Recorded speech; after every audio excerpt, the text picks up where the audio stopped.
In the last few days, the Islamic State of Iraq and Syria, or ISIS, has again been in the news with new militants flocking to its banner and the USA and its allies inflicting airstrikes upon it. This week, we take a look at ISIS in the light of Bible prophecy to see if there is any indication of its role in the latter days. Since the rise of the power of ISIS, Bible students have been pondering if the Bible hints at the rise of such a power in the Middle East before the return of Christ. Will this small group be a stepping stone in order to gather the nations to Armageddon? Or is there a larger part for ISIS to play? Time, of course, will be the interpreter. However, it is interesting to consider some of the Bible prophecies which could link to the rise of ISIS and how this could bring about the great crisis of events in the latter days that prelude the manifestation of the Lord Jesus Christ to the world. So who are ISIS?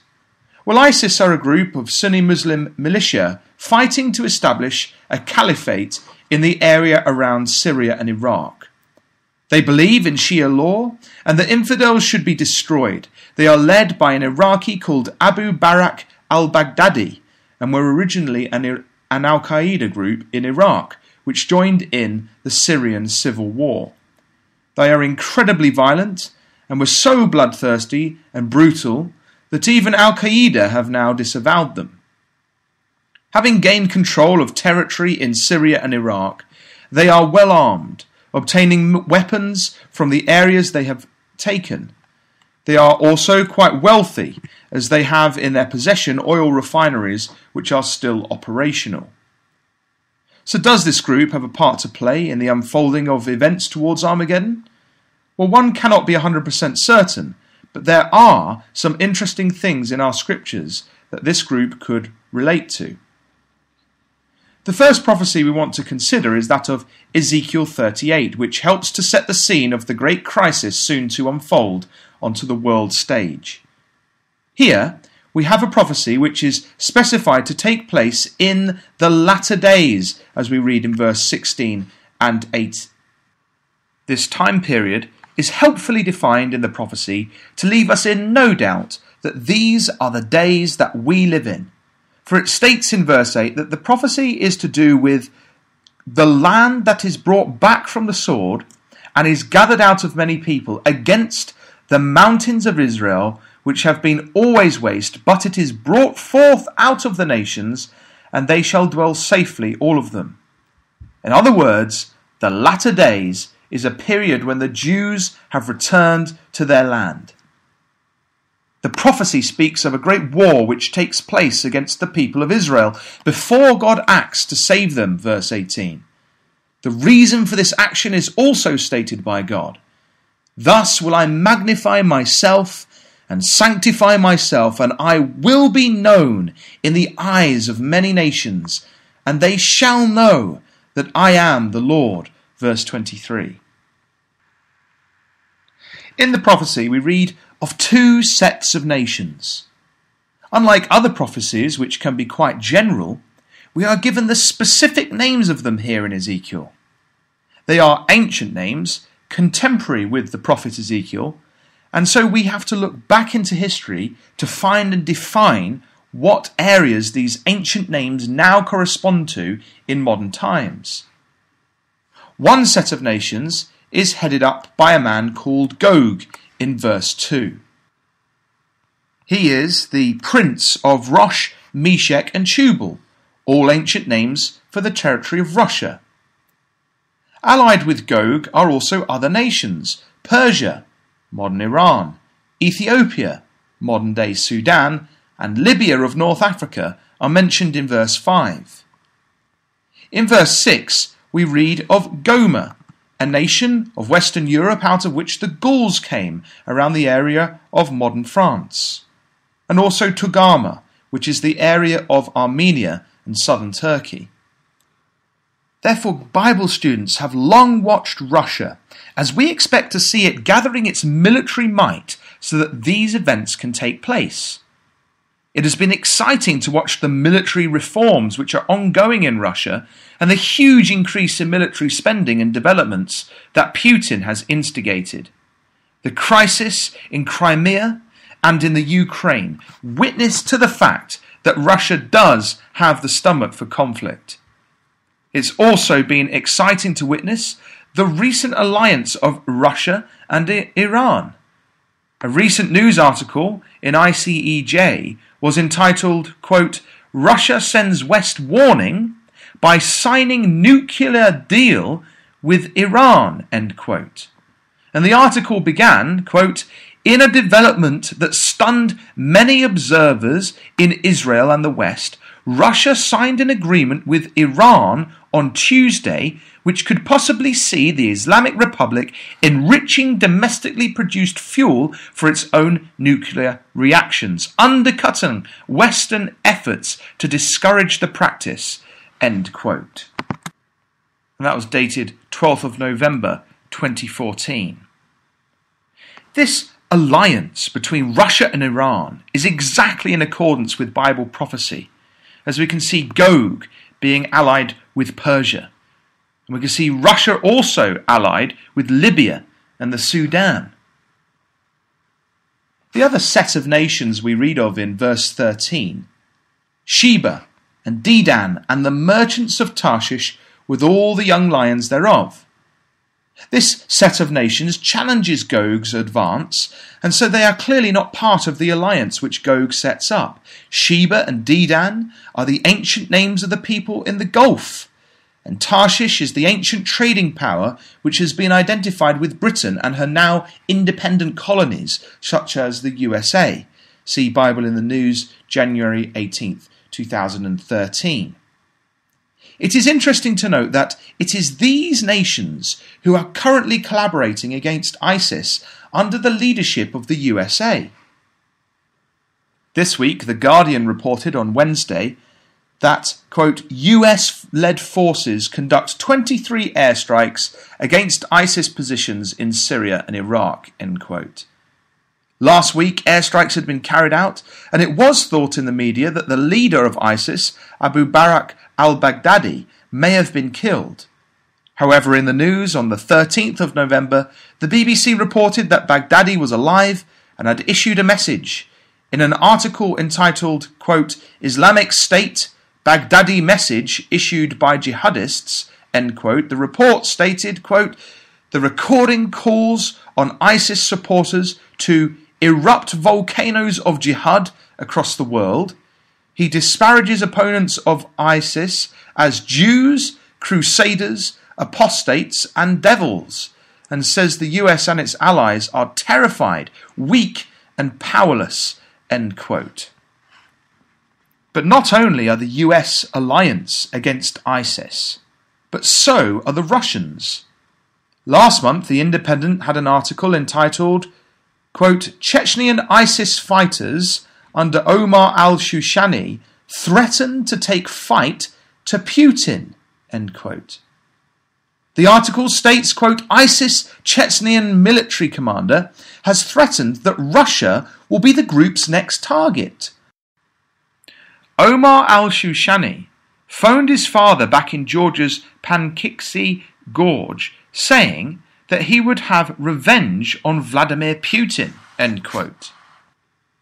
On Monday, the 13th of October last month, Al Arabiya had a news story entitled, quote, "ISIS's Chechnyans pose a serious threat to Russia," end quote.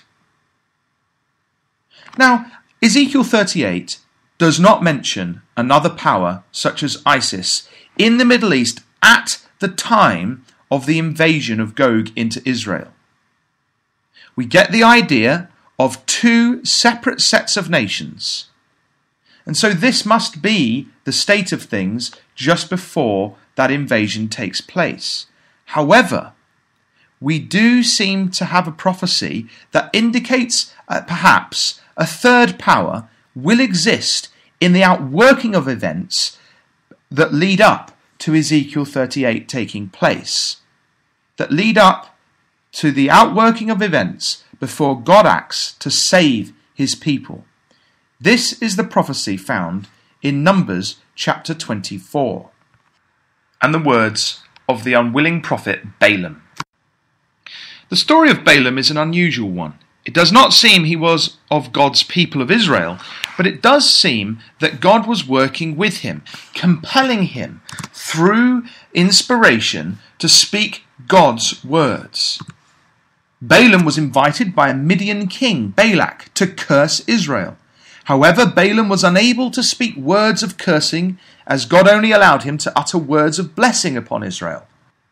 Amongst the things Balaam speaks of is a set of prophecies about the surrounding nations of Israel, which connect with the same time period we have looked at in Ezekiel 38, the latter days. For example, in chapter 24 of Numbers and verse 14 we read, "And now, behold, I, Balaam, go unto my people. Come therefore, and I will advertise thee, Balak, what this people shall do to thy people in the latter days." The prophet then utters a prophecy about various events connected with Balak's people, but in connection with what we have been looking at here, he states, "Alas, who shall live when God doeth this? And ships shall come from the coast of Kittim, and shall afflict Ashur, and shall afflict Eber, and he also shall perish forever." Numbers 24, verses 23 to 24. Now in this verse, as with most Bible prophecy about the latter days, ancient names of places are used. Kittim is an ancient name for Cyprus. Eber was the ancestor of the race of the Hebrews, Israel. The name Ashur is what is of most interest to us, though. According to Smith's Bible Dictionary, Ashur, quote, was a great and powerful country lying on the Tigris, Genesis 2:14, the capital of which was Nineveh, Genesis 10, verse 11. It derived its name apparently from Ashur, the son of Shem, Genesis 10:22, who in later times was worshipped by the Assyrians as their chief god. In the Hebrew, the word translated Ashur is the same word translated elsewhere as Assyria. Ashur is an actual city, located 110 kilometers south of Mosul and 280 kilometers north of Baghdad. It was one of the capital cities of ancient Assyria, and its remains are situated today on the western bank of the river Tigris in modern-day Iraq in the Al-Sharak district. Putting this together then, we can interpret the meaning of what God, through Balaam, has said would happen in the latter days. To paraphrase, "Alas, who shall live when God doeth this?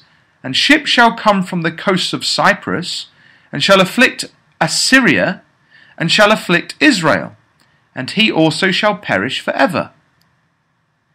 The interesting thing here is that we have an invading force, termed he at the end, taking Cyprus, and then coming from Cyprus and afflicting Israel and Assyria. This invading force surely connects with Ezekiel 38 and the hordes of Gog. The ancient Assyrians, though, held the territory between the Tigris and the Euphrates, the exact same territory that ISIS is dominating today.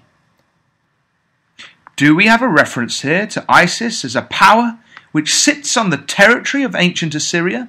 Are we being told that Russia will invade this territory before Gog has an evil thought, Ezekiel 38 verse 10, to come against Israel? When Gog takes this territory of Assyria, as this prophecy seems to indicate, he will then become the Assyria of the latter days, the king of the north of Daniel chapter 11. When we turn to Daniel chapter 11, we get more details given to us of these events. Daniel chapter 11 verses 40 to 45.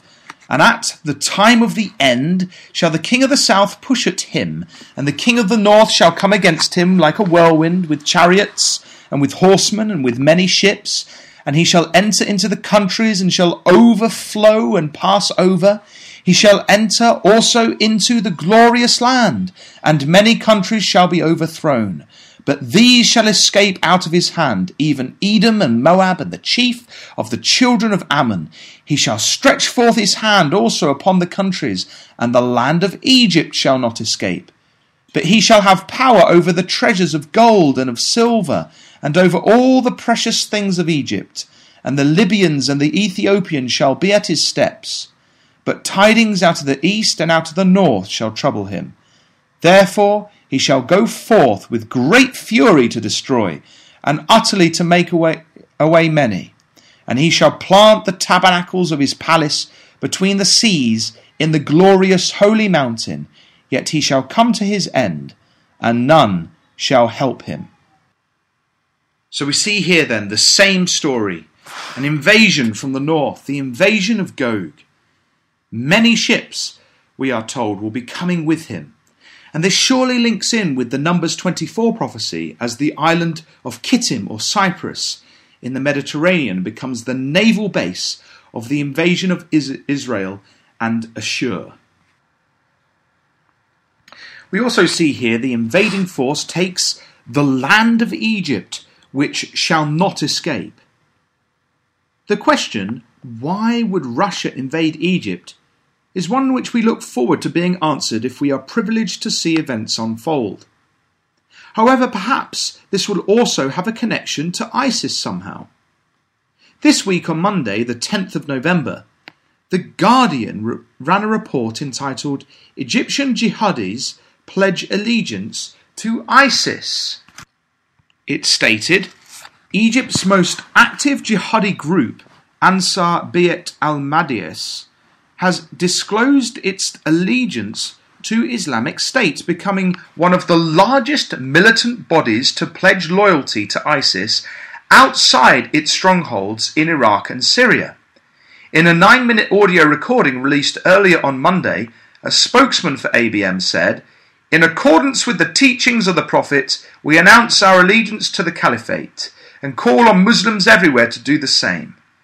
The message attempted to justify its pledge by alluding to violations of the Egyptian state, which has cracked down on most forms of opposition over the last year, in particular in the region where ABM is based, end quote. It's also interesting to note that this week, again, The Guardian reported on Monday the 10th of November, quote, "The leaders of Greece, Cyprus and Egypt signed an agreement in Cairo on Saturday to boost energy cooperation," end quote. And we all know how Russia likes to control the energy markets. So this may be another reason for them sweeping down to take out the ISIS militants in Egypt and also perhaps to gain control of some of that energy between Cyprus and Egypt. However, we know that the invasion that will take place will not be successful. In Numbers 24 we have read that he also shall perish forever. In Daniel 11 we have read, "Yet he shall come to his end, and none shall help him."